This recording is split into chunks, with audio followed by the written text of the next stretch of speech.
नमस्कार, बहुत स्वागत है आपका आश्रम यूट्यूब चैनल पर। आज हम बात करेंगे मणिबंध रेखाओं के विषय में। आज द्वितीय पाठ है ये मणिबंध रेखा का, कि मणिबंध रेखा आपके राजयोग के विषय में क्या कहती है, धन संपत्ति के विषय में क्या कहती है। सबसे पहले पिछले अंक में हमने बताया है, लिंक डिस्क्रिप्शन में है, जिन्होंने नहीं देखा है देख सकते हैं, कि हमारी हथेली में 1 2 3 4 तक की रेखाएं होती है। चौथी रेखा बहुत अधिक दुर्लभ होती है, सबकी हथेली में नहीं होती है। पहला रेखा क्या दिखलाता है, आपके स्वास्थ्य संबंधी चीज़ों को, आपके हेल्थ को, आपके शारीरिक गठन को, मजबूती को। दूसरी रेखा धन को, कार्य को, कर्म के क्षेत्र को, कार्य के क्षेत्र को, इन सब चीज़ों को दिखला। तीसरी रेखा मुक्ति को, मोक्ष, आध्यात्मिक प्रवृत्ति, स्वतंत्रता, इन सब चीज़ों को जोड़कर देखा जाता है।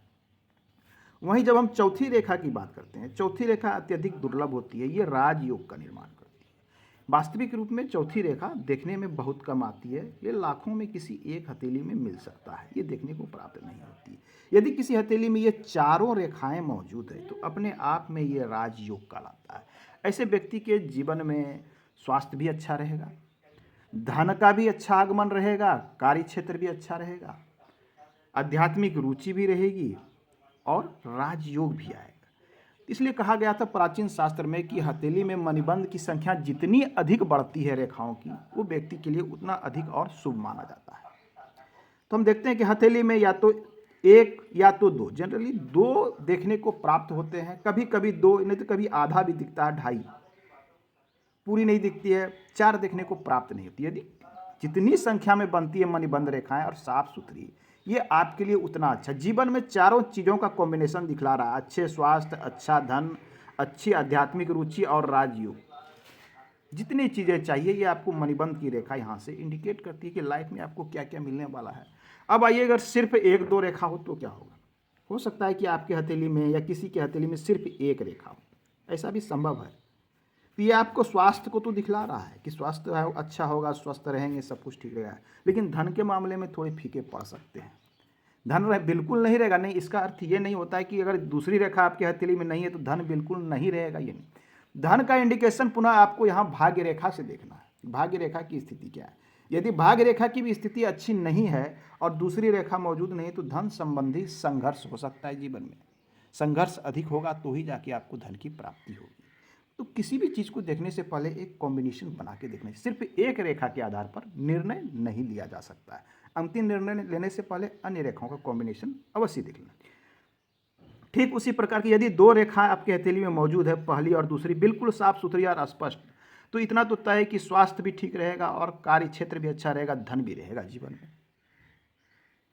तीसरी रेखा कम दिखती है, कभी कभी आधी अधूरी दिखती है। तीसरी रेखा भी यदि मिलती है तो आप में आध्यात्मिक रुचि, धर्म कर्म की रुचि भी दिखलाती है, मुक्ति की रुचि, स्वतंत्रता, इन सब चीज़ों को दिखलाती है।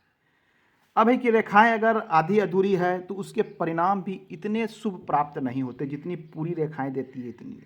रेखाएं कई बार जंजीरदार होते हैं, कुछ निगेटिव चिन्ह भी होते हैं, हम उसकी भी बातें करेंगे।